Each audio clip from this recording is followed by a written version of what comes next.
నిన్న చంద్రబాబు నాయుడు గారు నెల్లూరు జిల్లా కావలిలో చేపల పులుసు చంద్రబాబు పులిహార అనేటటువంటి స్కిట్ వేశాడు. జబర్దస్త్ని మించిన స్కిట్. మామూలుగా అయితే జబర్దస్త్లో కానీ చంద్రబాబు నాయుడు గారు వేస్తే ఈ స్కిట్ ఆ ఎపిసోడ్లో అసలు 10కి 10 మార్కులు వేసేస్తారు. అట్లాంటి స్కిట్ వేసాడు నిన్న. స్కిట్ వేసినా ఎక్కడో చోటు దొరికిపోతాడుగా.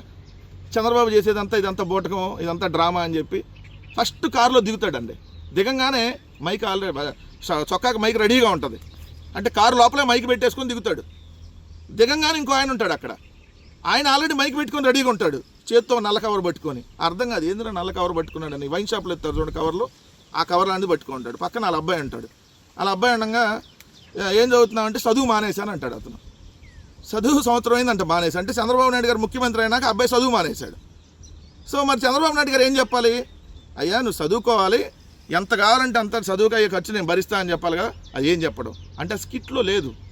ముందు రాసిచ్చినటువంటి స్క్రిప్టు ఈ స్కిట్లో అది లేదనమాట. ఈ స్కిట్లో ఆ స్క్రిప్ట్ రాసిచ్చింది ఉందనుకోండి, యాషీ చెప్పేవాడే. ఆ రాసిచ్చిన వాళ్ళు దీన్ని వదిలేశారు. ఇక్కడ దాని తర్వాత కొంచెం ముందుకెళ్తాడు. ఏదైతే ఈ పార్ట్లో బాగా అబ్జర్వ్ చేయాల్సింది, అక్కడ శిలాఫలకం కనపడింది. సో రామారావు గారు వేయించిన శిలాఫలకం అంటాడు. కానీ అక్కడ షెడ్ కానీ నిర్మించింది కానీ ఏముండదు, ఓన్లీ శిలాఫలకమే ఉంటుంది.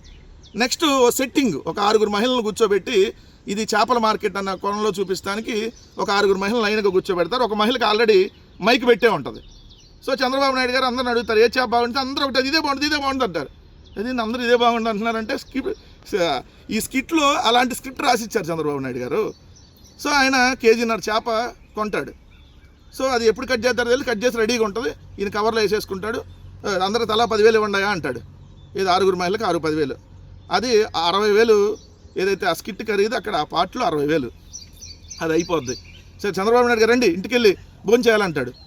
ఇంటికెళ్ళి భోజనం చేయాలంటే ముందు పక్క ప్లాన్గా రెడీగా. సో ఇంటికెళ్ళి భోజనానికి అక్కడ ఈయన వంటగదిలోకి వెళ్తాడు. చంద్రబాబు నాయుడు గారు ఎత్తుక్కొని మరి వంటగది ఎక్కడ ఉందో ఎత్తుక్కొని వెళ్ళి అక్కడ నూనె ఎంత వేయాలి, అమ్మో ఎంత నూనె వేస్తున్నారేంది అని చేపల కూరని తర్వాత ఆయన చూడండి గరెట్తో తిప్పుతాడు. చేపల పులుసుకు సంబంధించి గరెట్తో తిప్పిన చంద్రబాబు నాయుడు. మత్స్యకారుడి ఇంటికి వెళ్ళి చేపల పులుసుని గరెట్తో తిప్పిన చంద్రబాబు. అంతకుముందు మనకి ఇట్లాంటి స్కిట్లు చాలా ఉండే. ఏదైతే బడ్డీ కొట్టు బుడ్డాయమ్మ దగ్గరికి వెళ్ళి ఏదైతే ముచ్చటించిన చంద్రబాబు, ఏదంటే బత్తుల జగన్నాథం కటింగ్ షాప్కి వెళ్ళి కటింగ్ చైర్లో కూర్చున్న చంద్రబాబు, చెత్త బండి దగ్గరికి వెళ్ళి ఈ చెత్త ఏది ఆ చెత్త ఏదని అడిగిన చంద్రబాబు. ఇట్లాంటి స్కిట్లు మనం చాలా చూసాం. ఏదైతే హెరిటేజ్ పాలతో కాఫీ పెట్టిన చంద్రబాబు. ఈ స్కిట్లో భాగంగా ఇట్లాంటి డ్రామాలో భాగంగా నేను అక్కడికి వెళ్తాడు, గరెట్ తిప్పిన చంద్రబాబు. తర్వాత అంతా పాత్రలు కూడా కొత్త పాత్రలు ఉంటాయి, తల్లాడుతూ ఉంటాయి. మీరు అబ్జర్వ్ చేశారు లేదు, కొత్తగా అప్పుడే చంద్రబాబు నాయుడు గారి కోసం మొత్తం అన్ని గిన్నెలు మొత్తం అన్ని ప్లేట్లు అన్నీ రెడీగా పాపం కొని పెట్టినట్టున్నారు ముందే. సో అక్కడి నుంచి ఎమ్మడినే చంద్రబాబు నాయుడు అక్కడ కింద కూర్చొని వరండాలో వాళ్ళతో పాటు తినడానికి కూర్చుంటాడు. కూర్చున్నాక చంద్రబాబు నాయుడు గారు వడ్డించేటటువంటి సీన్ ఇంకొకటి. 2 అక్కడ చేపల ఫిష్ ఫ్రైని స్పూన్తో తినడానికి ట్రై చేస్తున్నాడు చంద్రబాబు నాయుడు గారు. ఒక 1/2 స్పూను ఒట్టి వైట్ రైస్ తింటాడు. పాపం వాళ్ళు అయితే మిగిలిన వాళ్ళు అది కూడా తినలా. ఇట్లాంటి స్కిట్లు వెళ్ళి చంద్రబాబు నాయుడు గారు మళ్ళీ వాళ్ళ అబ్బాయిని అడుగుతాడు అనమాట, మీ ఇద్దరు వెళ్ళిపోండి సముద్రంలో చేపలకి అని, చదువుకోమని చెప్పట్లే అక్కడ. సో ఎందుకు ఇన్ని డ్రామాలు? ప్రభుత్వ ధనాన్ని, ప్రజల సొమ్ముని మీ డ్రామాల కోసం, మీ పిఆర్ స్టంట్ల కోసం. అంతకుముందు 1వ తారీఖు వేసేవాడు, ప్రతి 1వ తారీఖు పెన్షన్ ఇచ్చేటప్పుడు షో చేసేవాడు ₹1 కోటి ఆ స్కిట్ ఖరీదు. సో ఇప్పుడు సరిపోవట్లేదని చెప్పుంటారు పిఆర్ టీము. సార్ నెలకి మధ్య గ్యాప్ వస్తుంది, 30 రోజుల గ్యాప్, మధ్యలో 15 రోజుల తర్వాత ఒకటి పెట్టుకుందామంటే ఇంకో ఇట్లాంటి స్కిట్ ఏదైతే రాసిచ్చినట్టున్నారో ఈ స్క్రిప్ట్ ప్రకారం నిన్న చేసినటువంటి చేపల పులుసు చంద్రబాబు పులిహార కార్యక్రమం. దీనివల్ల ప్రజలకు ఏమన్నా ఉందా? నిజంగా ఏదన్నా ఉపయోగపడే కార్యక్రమం అది?